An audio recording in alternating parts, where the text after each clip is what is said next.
కురుక్షేత్ర యుద్ధంలో పాండవుల గెలుపు కోసం సాక్షాత్తు శ్రీకృష్ణుడు ఒక ఆడదానిగా మారాడని మీకు తెలుసా? దీని వెనక అర్జునుని కొడుకు అరవాన్ త్యాగం దాగుంది. యుద్ధానికి ముందు పాండవులు గెలవాలంటే 32 లక్షణాలున్న ఒక వీరుడిని కాళికాదేవికి నరబలి ఇవ్వాలని జ్యోతిషులు చెప్పారు. కృష్ణుడు, అర్జునుడు కాకుండా ఆ అర్హత ఉన్న ఏకైక వీరుడు అరవాన్. తండ్రి గెలుపు కోసం అరవాన్ బలి కావడానికి ఒప్పుకున్నాడు. కాని చనిపోయే ముందు అరవాన్ ఒక కోరిక కోరాడు. నేను పెళ్లి చేసుకుని ఒక్కరోజైనా భార్యతో సుఖం అనుభవించి చనిపోతాను అన్నాడు. కాని రేపు చనిపోయేవాడిని పెళ్లి చేసుకోవడానికి ఏ అమ్మాయి ముందుకు రాలేదు.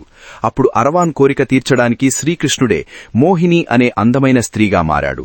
అరవాన్ను పెళ్లి చేసుకుని ఆ రాత్రి అతనికి భార్యగా ప్రేమను పంచాడు. మరుసటి రోజు అరవాన్ తన తలను తానే నరుక్కుని బలి అయ్యాడు. తన భర్త చనిపోయాడని మోహిని రూపంలో ఉన్న కృష్ణుడు చేతిగాజులు పగలగొట్టుకుని తాళి తెంచుకుని గుండెలు పగిలేలా ఏడ్చాడు. అది నటన కాడు, నిజమైన బాధ. ఆ త్యాగానికి గుర్తుగానే ఇప్పటికీ తమిళనాడులోని కూవగల్లో హిజ్రాలు అరవాన్ను పెళ్లి చేసుకుంటారు.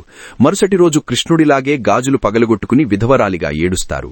పాండవుల విజయం వెనుక ఇంతటి త్యాగం ఉందని మీకు తెలుసా? మరిన్ని పురాణ రహస్యాల కోసం ఇప్పుడే సబ్స్క్రైబ్ చేసుకోండి.